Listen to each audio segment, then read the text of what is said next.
안녕하세요. 검은 머리는 거두는 게 아니라더니 제 남편이 검은 머리였을 줄은 몰랐네요. 쓰레기 같은 인간들과 결별한 30대 여성입니다. 인간 같지도 않아서 남편이라 부르기도 싫지만 일단은 남편이라 불러야겠네요. 남편과는 지인의 소개로 만났습니다. 당시 저는 회사를 다니는 평범한 직장인이었고 남편은 작은 식당을 운영하고 있었어요. 회사에서 주어지는 일을 처리하는 저와 달리 하나부터 열까지 스스로 꾸려나가고 책임지는 남편의 모습에 매력을 느끼며 연애를 시작했지요. 이후로 정확히 2년을 만났고 제 나이 31, 남편 나이 33의 부부의 연을 맺게 되었습니다. 연애하는 동안 저는 시댁에 종종 얼굴을 비추곤 했는데 그건 바로 어머님 때문이었어요. 결혼 전부터 어머님이 저를 시집살이 시키시고 그런 게 아니라 어머님이 워낙에 저를 예뻐해 주셨거든요. 남편을 통해서 반찬을 챙겨주시기도 했고 제가 아픈 날에는 죽을 보내주신 적도 있어요. 심지어 생일 때는 불러서 밥도 차려주셨지요. 미역국도 그렇고 제가 좋아하는 황태구이까지 어머님이 저를 많이 신경 써주신다는 게 느껴지대요. 사실 저는 어려서 아버지를 잃었고 대학교를 졸업하던 시기에 어머니마저 지병으로 세상을 떠나시면서 부모님 두 분을 다 잃었어요. 하지만 어머님이 보여주시는 온화한 미소와 따뜻한 말투에서 돌아가신 부모님을 자주 떠올릴 수 있었답니다. 그래서 남편이 프로포즈를 해왔을 때도 남편도 물론 좋았지만 어머님과 한 가족이 된다는 사실에 정말로 기뻐했네요. 하지만 결혼식을 코앞에 두고 남편은 상상치도 못한 이야기를 털어놓았습니다. 그건 바로 어머님이 남편을 낳아주신 친어머니가 아니라는 얘기였지요. 남편이 초등학생, 그리고 위로 있는 신우들이 각각 중학생, 고등학생이던 시기에 남편을 낳아주신 어머님, 그러니까 생모 아버님 두 분이 이혼을 하셨답니다. 이혼 사유는 남편이 제대로 말해주지 않아 확실하진 않지만 아버님이 위자료도 주지 않으셨고 세 자녀의 양육권을 다 가지셨다니 짐작컨대 생모한테 이혼의 책임이 있었던 게 아닌가 싶어요. 이후로 얼마 지나지 않아 아버님은 지금의 어머님과 재혼을 하셨다고요. 다만 남편은 비교적 어린 나이였기에 지금의 어머님과 빠르게 가까워진 반면 신우들은 그러지 못했지요. 게다가 신우들은 지금의 어머님과 아버님의 눈을 피해 생모와 연락을 주고받으며 지냈다니 모르긴 해도 새어머니인 지금의 어머님께 마음의 문을 열기가 쉽지 않았을 테지요. 아무튼 그런 와중에 생모라는 사람이 남편의 결혼 소식을 신우들을 통해서 알게 되었던 모양입니다.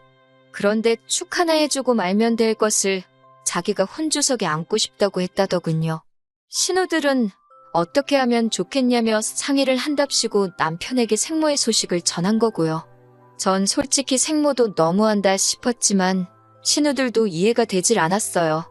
신우들이야 어땠을지 몰라도 하나뿐인 아들인 제 남편에게는 한 번 소식도 전한 적 없다면서 이제 와서 갑자기 웬 혼주 타령이신지 남편이 저더러 어떻게 하는 게 좋겠냐 하길래 저는 그건 아닌 것 같다고 딱 잘라 말했습니다.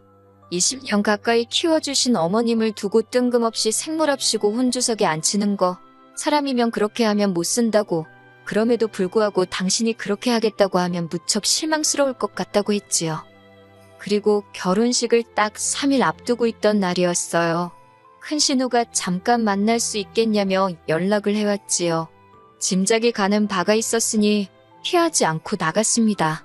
말이 나와서 말인데 생모 이야기를 듣고 나니까 왜 신우들이 제가 어머님과 가깝게 지내는 걸 탐탁지 않아 했는지도 좀 이해가 갔고 신우들이 있음에도 불구하고 어머님이 왜 저를 곁에 두고 싶어 하셨는지도 이해가 가대요. 아무튼 그렇게 큰 신우를 만났는데 어쩐 일로 작은 신우도 나와 있더군요.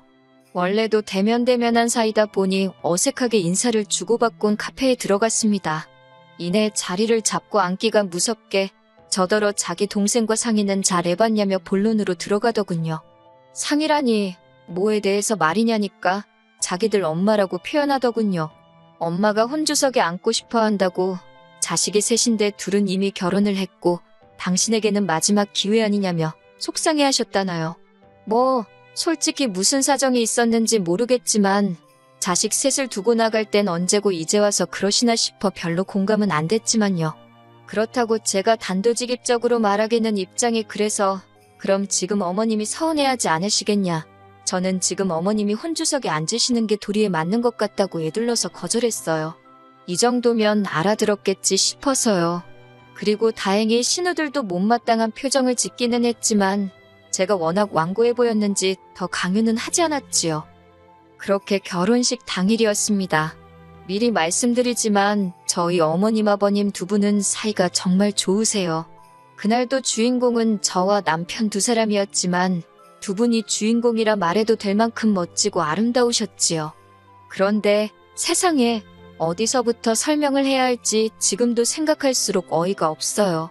그때만 해도 누군지는 몰랐는데 누군가가 색깔도 보라색의 무슨 기생한복 같은 걸 입고 왔더라고요. 그분이 남편의 생모임을 알게 되는 데는 오래 걸리지 않았습니다. 둘째 신우가 엄마라고 소리치며 그 여사님께 달려갔으니까요. 사실 이 상황을 제가 다 본 건 아니고 하객으로 왔던 제 친구들이 결혼식 이후에 만났을 때 이야기해줬어요. 친구들 말이 하객들이 수군거리고 말도 아니었다면서 피로연 내내 아버님도 어머님도 표정이 밝지만은 않으셨는데 그 이야기를 듣고 나서야 어느 정도 이해가 되었고 어머님이 얼마나 속상하셨을지 제 마음이 다 아프대요. 그리고 그때부터였습니다. 생모라는 사람이 저희 생활에 조금씩 간섭을 하기 시작한 건요. 생모는 신우들을 통해서 남편에게 계속해서 당신의 소식을 전해왔고 결국 어머님 귀에도 그 이야기가 들어갔던 모양이에요. 어머님께서 저랑 남편을 앉혀두고 말씀하시길 생모와 연락을 주고받고 싶으면 그렇게 해도 좋답니다. 부모 자식이 원래 천륜인데 그걸 어떻게 끊어내겠냐면서 섭섭지 않게 잘해드리라 하는데 그 말이 왜 그렇게 속상하던지요. 저는 남편에게 당신이 생모하고 잘 지내고 싶다면 그렇게 하라고 하지만 나에게는 시어머니는 지금의 어머님 한 사람뿐이니 생모한테 내가 잘하기를 기대하지는 말라고 딱 잘라 말했습니다. 그리고 그때만 해도 남편은 무슨 말인지 잘 알겠다면서 저에게 미안하다 했어요. 그리고 이후로 남편만 혼자 그 생모를 두세 차례 만났던 것 같아요. 처음 만나고 온 날은 남편이 술에 꽤나 취해서 들어왔는데 횡설수설 말이 많더라고요. 그래도 나아져서 그런 건지 생모를 보고 있으면 안타깝다며 급기야 제 앞에서 찔끔 울기도 했고요. 그런 모습을 보고 있으니 제 마음도 편치는 않았지요. 그러다 한 달쯤 지났을 땐가 설마 했는데 남편이 생모에게 저를 정식으로 소개하고 싶답니다. 생모가 하는 말이 그래도 당신 아들하고 결혼했으면 자기한테 며느리 아니냐며 어떤 애인지 궁금하다 했다나요. 솔직히 처음엔 그런 이야기를 전하는 남편도 어이가 없었고 그 생모한테 인사를 하러 가는 것만으로도 지금의 어머님을 배신이라고 해야 하나 찝찝한 기분을 지울 수 없었지만 어쩌겠어요. 결국 인사만 하고 오잔 마음으로 나갔습니다. 그렇게 만나게 된 생모는 어른에게 이렇게 말해도 될지 모르겠지만 사람이 경박스럽더군요. 차분하고 우아한 어머님과 달리 온몸이 진짜인지 가짜인지도 모를 귀금속을 화려하게 치장하고 자기 얘길 늘어놓기 바빴지요. 하는 말이 아버님과 이혼 후 미국으로 건너가 당신 좋다는 남자를 만나 영주권을 땄답니다. 지금은 벌어놓은 돈 쓰기 바쁘다며 저한테 대놓고 돈 자랑을 하시는데 어찌나 불편하던지 그래도 별말 없이 듣고만 있었더니 생모가 저더러 앞으로 자주 연락하고 지내자대요. 솔직히 연락을 주고받아도 아들인 제 남편이랑 하면 되지. 나한테 왜 그러나 싶었지만 그 자리에서 따지고 들기도 일단 알겠다고 했어요. 그런데 그날 이후로 제 번호는 어떻게 안 건지 생모가 저에게 문자를 보내왔습니다. 며느라가라고 시작하는 문자에는 자기는 이제 죽어도 여한이 없다며 바라는 건 없고 그저 자주 만나서 재밌게 살자는 겁니다. 뭐라고 답장을 해야 하나 고민도 되었고 동시에 회사에서 일을 하던 중이라 이따 하자고 미룬 게 그만 하루를 넘겨서 답장을 하게 되었어요. 그랬더니 생모가 한다는 말이 답장이 없어서 손가락이 부러진 줄 알았다네요. 어이는 없었지만 어쨌든 의도치 않게 문자를 무시한 꼴이 되었으니 죄송하다 했습니다. 그런데 두 번, 세 번 죄송하다 했는데도 그냥 넘어갈 생각을 안 하시길래 마음 풀리면 그때 다시 이야기하자 하고 저도 더는 안 달래드렸어요. 솔직히 회사 일도 바쁜데 생모 기분 맞춰주고 있을 상황도 아니었고요. 그랬더니 퇴근한 남편이 저를 보고는 대번에 왜 그랬냐입니다. 자다가 봉창 두들기냐고 무슨 소리냐 하니 왜 자기 엄마를 이 남자도 이때부턴 엄마라고 하더라고요. 어머님한테는 곧 죽어도 어머니 어머니 하는 사람이 아무튼 자기 엄마를 왜 서운하게 하냐입니다. 벌써부터 편드는 꼴을 보아하니 제가 처신을 잘못하면 졸지에 어머님의 생모의 시어머니 두 분 모시는 건 시간 문제겠다 싶대요. 그래서 전에도 말하지 않았냐. 나한테는 어머님이 내 시어머니니까 생모는 당신이 잘 챙겨드리라고요. 그랬더니 남편이 두 분 다 자기에게는 소중한 분들이라면서 제가 자기를 사랑한다면 그 점을 염두에 뒀으면 좋겠다나요. 말이나 못하면.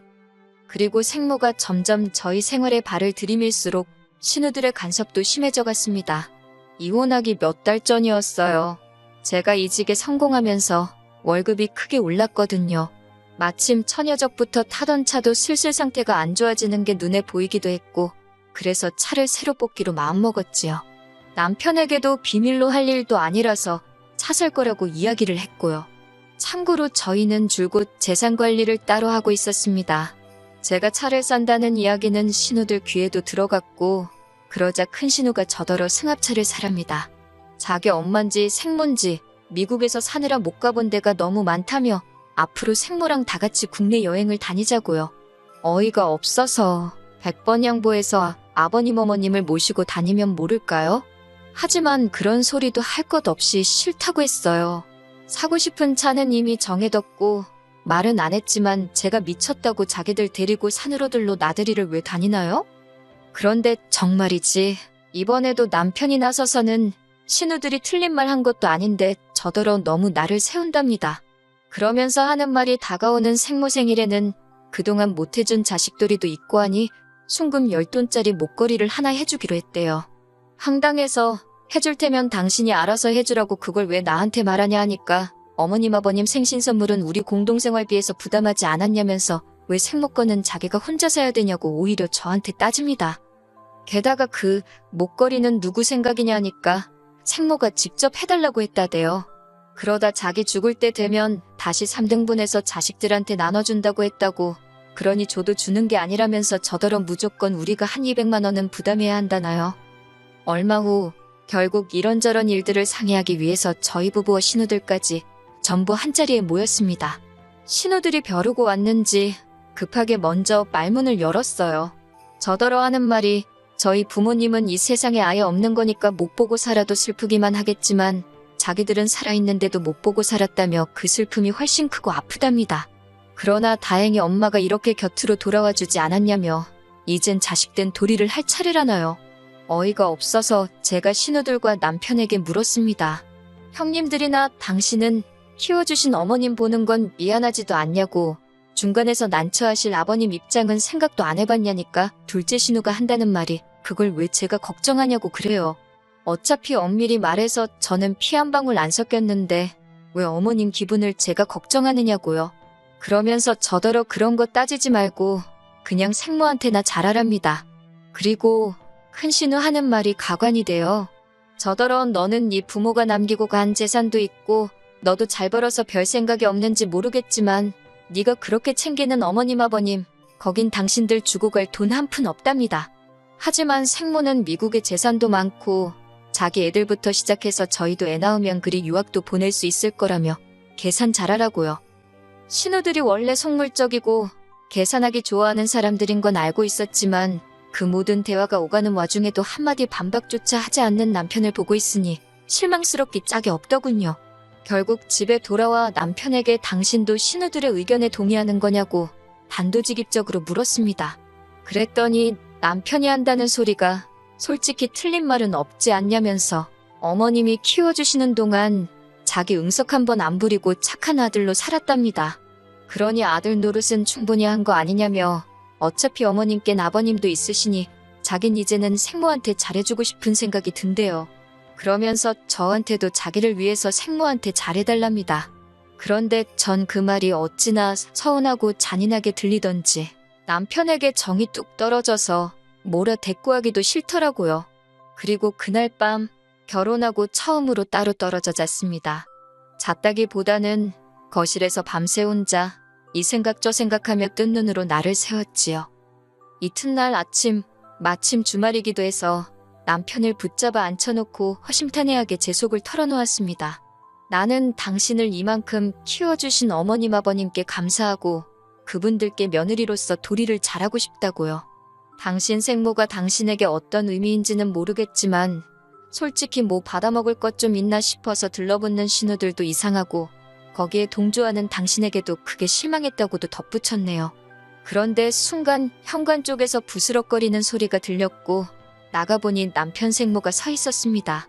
어떻게 들어오셨냐 하니까 남편이 자기가 비밀번호를 알려줬다면서 어이가 없어서 한숨이 절로 나오는데 생모가 대뜸 저한테 네가 내 아들을 감히 조종하려 드냐며 제 머리채를 잡으려고 하는 게 아니겠어요?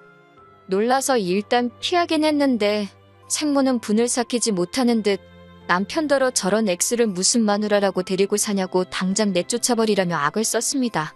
이제 보니 저 X 때문에 자기가 혼주석에도 못 앉은 거냐고 억울하다고 고래고래 소리도 질렀고요. 그러자 남편이 한다는 말이 저더러 잠깐 자리 좀 비켜달래요. 저 때문에 생모 쓰러진다나 자기 와이프인 제가 그 수모를 겪는데 생모 막아줄 생각은 안 하고 저더러 나가달라니 황당하기 짝이 없더군요.